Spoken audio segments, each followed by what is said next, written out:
काम अधूरा नहीं, पूरा कीजिए। सब्सक्राइब के साथ साथ घंटी जरूर बजाइए।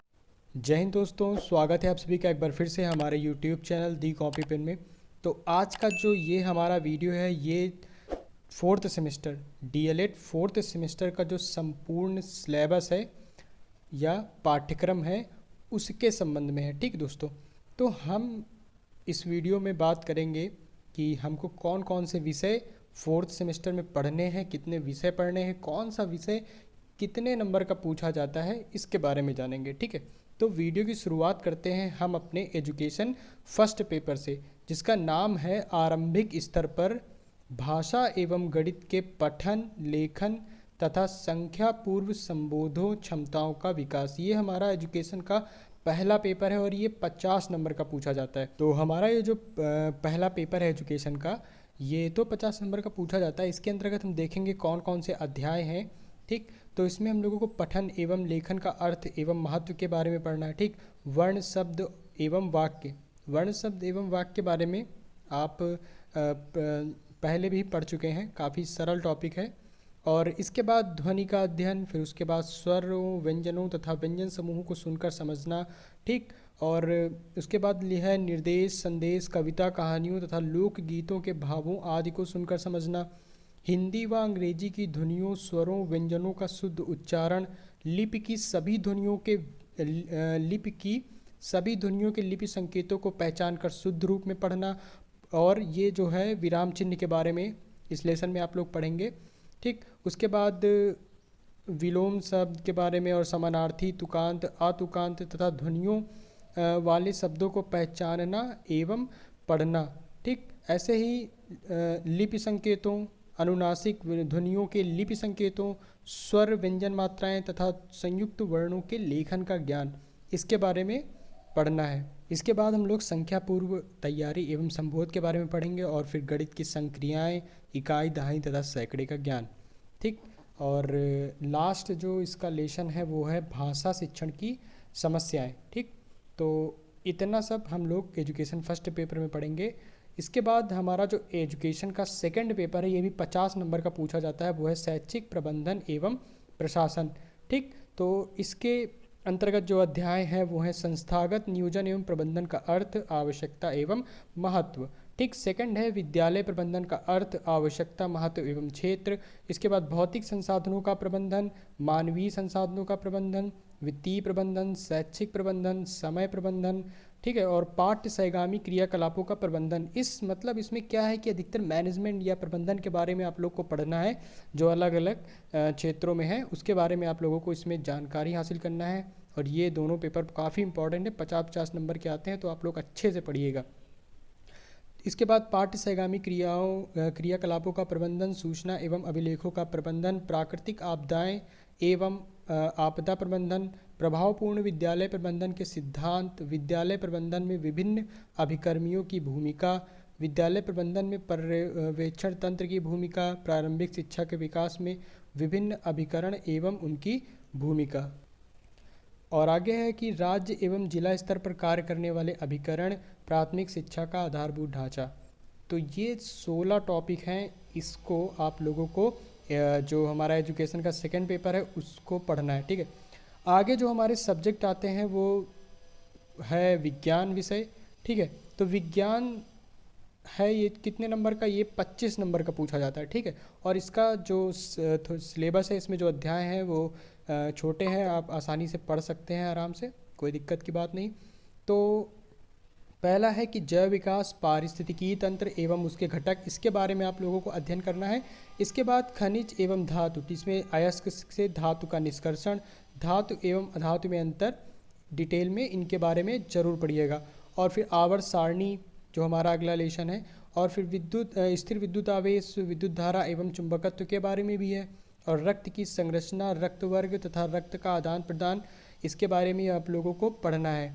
फिर इसके बाद है रक्त पीड़ित सामान्य रोगों की जानकारी, एड्स एवं हेपेटाइटिस बी, सुरक्षा एवं प्राथमिक उपचार। तो ये जो 8 अध्याय हैं ये विज्ञान विषय के अंतर्गत fourth semester DElEd fourth semester में आप लोगों को पढ़ना है। इसके बाद हम लोग चलते हैं गणित पे, जो भी 25 नंबर की ये भी पूछी जाती है।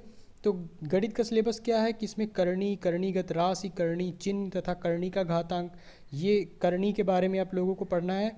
वर्ग, वर्गमूल, घन, घनमूल की अवधारणा, किसी संख्या का वर्गमूल तथा दशमलव संख्या का वर्गमूल ज्ञात करना, पूर्ण घन संख्याओं तथा पूर्ण घन संख्याओं तथा पूर्ण घन दशमलव संख्याओं का घनमूल कैसे निकालते हैं, इसके बारे में पढ़ना है। संभावनाओं या प्रायिकता की सांख्यिकी तथा दैनिक जीवन से संबंध, अवर्गीकृत आंकड़ों की माध्यिका एवं बहुलक की गणना। ठीक है, अगला है इसमें ट्रिग्नोमेट्री यानी त्रिकोणमिति की अवधारणा को हम लोग इसमें पढ़ेंगे। ठीक है, इस आगे है कि लंब वृत्तीय बेलन तथा लंब वृत्तीय शंकु की अवधारणा तथा इनका आयतन एवं संपूर्ण पृष्ठ, ये हमारा अध्याय हो गया। अगला अध्याय दो अज्ञात राशि वाले रेखीय समीकरण। ठीक, वर्ग समीकरण x² is equal to Y के रूप में वाले समीकरण का हल। ठीक है, और फिर इसके बाद समलंब का क्षेत्रफल एवं वृत्त की परिधि एवं व्यास में संबंध। ठीक, ये लेशन हो गया। अगला लेशन है कि वृत्त का क्षेत्रफल। ठीक, इसके बाद है चतुर्भुज का अर्थ, उसके विकर्ण, संलग्न भुजाएं, सम्मुख तथा बाह्य कोणों का बोध। अगला है चतुर्भुजों के प्रकार, वर्ग, आयत, समचतुर्भुज, समांतर चतुर्भुज एवं समलंब चतुर्भुज, इसके प्रगुणों का प्रायोगिक सत्यापन। 15 है जो हमारा लास्ट चैप्टर है इस गणित विषय का, चक्रीय चतुर्भुज तथा चक्रीय बिंदु की अवधारणा। ठीक, तो गणित का जो सिलेबस है वैसे तो है छोटा, लेकिन अगर आप नए नए इन टॉपिकों को पढ़ रहे हैं तो आपके लिए काफ़ी ज़्यादा नहीं, मतलब थोड़ा सा बड़ा हो जाएगा। तो अगर तैयारी पहले से कर रहे हैं तो काफ़ी अच्छी बात है, अगर अभी भी नहीं कर रहे हैं तो जल्दी से इसको पढ़ के ख़त्म कर दीजिए, क्योंकि एग्ज़ाम की डेट कभी भी आ सकती है। ठीक, इसके बाद हम लोग अपने अगले विषय पर चलेंगे जो है सामाजिक अध्ययन। इसका जो पेपर है वो 50 नंबर का आता है। ठीक, और इसमें जो इतिहास में सिलेबस है वो भी थोड़ा लेंदी है। 4 सेमेस्टर का सिलेबस सामाजिक अध्ययन का तो वैसे भी सिलेबस लेंदी होता है, तो इसको भी आप लोग अच्छे से टाइम दे के ज़रूर पढ़ें। तो इसमें पहला जो हमारा लेसन है वो 1857 का प्रथम स्वाधीनता संग्राम तथा स्वतंत्रता प्राप्ति हेतु प्रयास। फिर सेकंड है धार्मिक तथा समाज सुधार आंदोलन। हमारा अगला लेसन है भारत के राष्ट्रीय आंदोलन। ठीक है, तो इसमें राष्ट्रीय आंदोलन भारत में जो हुए हैं उसके बारे में बात करेंगे। इसके बाद अगला जो टॉपिक है वो पूर्ण स्वतंत्रता की मांग, जिन्ना की 14 शर्तें, सविनय अवज्ञा आंदोलन, प्रथम गोलमेज सम्मेलन, गांधी इरविन समझौता, द्वितीय गोलमेज सम्मेलन, पूना पैक्ट, भारत छोड़ो आंदोलन तथा स्वतंत्रता की प्राप्ति। इन चीज़ों की बात हमें इस लेसन में करना है। इसके बाद भारतीय राष्ट्रीय आंदोलन में प्रमुख उदार एवं उग्र राष्ट्रवादी नेताओं का योगदान जो भी है इसके बारे में पढ़ना है। फिर इसके बाद ज्योग्राफी है कि जलवायु एवं मौसम में अंतर, जलवायु को प्रभावित करने वाले तत्व, मतलब जलवायु के बारे में आप लोग को इसमें अध्ययन करना है। इसके बाद भारत के प्राकृतिक प्रदेश, बनावट, जनजीवन, कृषि, उद्योग धंधे, प्रमुख राज्य व नगर। ठीक, आगे है उत्तर प्रदेश के प्राकृतिक प्रदेश, विस्तार, जिसमें विस्तार, प्रमुख नगर, जनजीवन, उत्तर प्रदेश की अनुसूचित जातियाँ एवं जनजातियाँ, इनके बारे में अध्ययन करना है। इसके बाद उत्तर प्रदेश की खनिज संपदा, शक्ति के साधन, कृषि और सिंचाई एवं आयात निर्यात के बारे में जानकारी हासिल करना है। आगे हम लोग उत्तर प्रदेश की सांस्कृतिक विरासत, पुरातात्विक विरासत, कलाएं, मेले व त्यौहार, तीर्थ स्थान, विरासत का संरक्षण के बारे में जानेंगे। फिर और पर्यावरण प्रदूषण। ठीक है, उसके बाद संयुक्त राष्ट्र संघ, जनगणना, ऐसे ही नागरिक सुरक्षा संगठन, सरकार की विभिन्न जो योजनाएं हैं और NGO। ठीक है, विविधता में एकता तथा राष्ट्रीय एकता के प्रतीक, ये हो गया इसके अंतर्गत जो भी टॉपिक हमको पढ़ने हैं। फिर आगे है आतंकवाद, सांप्रदायिकता तथा जातिवाद, अनुसूचित जाति एवं जनजातियों के संरक्षण हेतु संवैधानिक प्रावधान, भारत के शांति प्रयास, गुटनिरपेक्ष नीति, पंचशील के सिद्धांत, संयुक्त राष्ट्र संघ के माध्यम से भारत में शांति प्रयास। ठीक है, ये इसके बाद भारतीय अर्थव्यवस्था के समक्ष जो चुनौतियां हैं ये टॉपिक हो गया। भारत में खाद्य सुरक्षा एवं सार्वजनिक वितरण प्रणाली जो है। ठीक है, आगे है भूमंडलीकरण तथा सांख्यिकीय परिचय, आंकड़ों का प्रदर्शन व महत्व, समांतर माध्यिका, बहुलक, इन सब के बारे में आपको अर्थशास्त्र के अंतर्गत पढ़ना है। तो हमारा जो सामाजिक अध्ययन का टॉपिक है उसके अंतर्गत जो सब्जेक्ट है काफ़ी लेंदी हो जाता है, इसलिए आपको इसमें और मन लगा के पढ़ना होगा, जिससे ये पेपर के पहले तक कवर भी हो जाए और आप लोग इसका रिवीजन भी कर लें। इसके बाद हिंदी है जो भी 25 नंबर की पूछी जाती है, इसका छोटा सिलेबस है। देखते हैं कि इसमें हमको अनिवार्य संस्कृत में अनुस्वार, हलंत तथा विसर्ग इत्यादि का ध्यान रखते हुए शुद्ध उच्चारण, वाचन एवं लेखन के बारे में पढ़ना है। फिर पाठ्य पुस्तक के अतिरिक्त अन्य पाठ्य वस्तु को पढ़ना और समझना, अनुच्छेदों के शीर्षक लिखना, उच्च प्राथमिक स्तर की पाठ्य पुस्तकों के कवियों एवं लेखकों का सामान्य परिचय, अनिवार्य संस्कृत के पाठों का अध्ययन, नीति श्लोकों को कंठस्थ कराना, ठीक है। फिर कठिन शब्दों का संकलन एवं वाक्य प्रयोग और जो भी अन्य महत्वपूर्ण प्रश्न उन पर बात होगी। तो ये जो सिलेबस है ये हिंदी का है, जो हिंदी 25 नंबर की पूछी जाती है। इसके बाद 4th सेमेस्टर में आप लोगों को इंग्लिश पढ़ना है, ठीक। इसमें क्या है कि different approaches and methods of teaching English, ठीक, ये पहला लेसन हो गया इसका। सेकंड में हमको कॉम्प्लेक्स एंड कंपाउंड सेंटेंस के बारे में बात करनी है।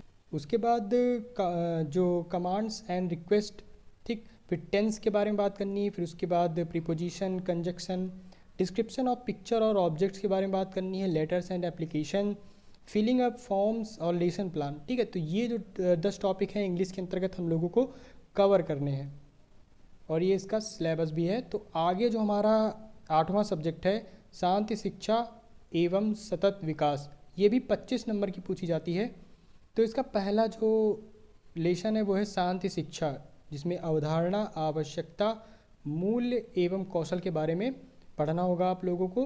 फिर व्यक्तित्व एवं सामाजिक विकास, फिर इसके बाद सहपाठी के आंतरिक संबंधों की समझ एवं आपसी संबंधों का विकास, फिर चरित्र एवं नैतिक शिक्षा, समाज अनुकूल विकास, बालक के चरित्र निर्माण में परिवार तथा शिक्षक की भूमिका, फिर व्यवहारवाद और व्यवहार के बारे में बात करना है। फिर हिंसा, ठीक है, जिसमें प्रकार, मोर्चे, खतरा, मीडिया और हिंसा, विवादों का शांतिपूर्ण हल, तो हिंसा के बारे में पढ़ना है, ठीक, जो इस विषय के अंतर्गत है शांति शिक्षा एवं सतत विकास। इसके बाद भारत में शांति हेतु दार्शनिक चिंतन, जो गांधी दर्शन और शांति, इसके बारे में बात करनी है। फिर तनाव प्रबंधन तथा आंतरिक शांति, ये हो गया हमारा लेसन। इसके बाद शांति मूल्य, जिसमें मानवाधिकार और लोकतंत्र, भारत में धार्मिक सहिष्णुता एवं राष्ट्रीय एकता, वैश्वीकरण और शांति, ठीक। लास्ट है सतत विकास, ठीक है। तो ये 10 टॉपिक आप लोगों को शांति शिक्षा एवं सतत विकास के अंतर्गत पढ़ना है। तो ये जो हमारा सिलेबस था 4th semester DLED 4th semester का, यहाँ पे समाप्त होता है। तो टोटल 8 सब्जेक्ट हैं, बाकी जो 2 हैं वो प्रायोगिक हैं, उनको उनसे पढ़ाई से मतलब पेपर में वो नहीं पूछे जाएंगे। यहाँ पे 8 ही सब्जेक्ट हैं जो आप लोगों को अच्छे से तैयार करने हैं। और आने वाली जो पेपर है, अभी डेट कंफर्म नहीं हुई है, लेकिन आप तैयारी शुरू कर दें। जो लोग पहले से कर रहे हैं तो बहुत अच्छी बात है, ठीक। तो सिलेबस था, अब आप लोगों ने समझ लिया है, ठीक। तो इसी के साथ जो हमारा ये वीडियो यहीं पे समाप्त होता है। और अगर आप चैनल पे नए हैं तो प्लीज़ सब्सक्राइब ज़रूर करिए और बेल आइकन को भी ज़रूर दबाइए, जिससे कि नई वीडियो आए तो आप लोगों को तुरंत पता चल जाए, ठीक है। तो फिर वीडियो में तक बने रहने के लिए आपका बहुत बहुत धन्यवाद। और दोस्तों तक वीडियो को ज़रूर शेयर किया करिए, ठीक। बाकी आप प्लेलिस्ट चेक करिए, वहाँ पे आप लोगों को DLED से संबंधित और भी जानकारी और वीडियोस मिल जाएंगे, ठीक है।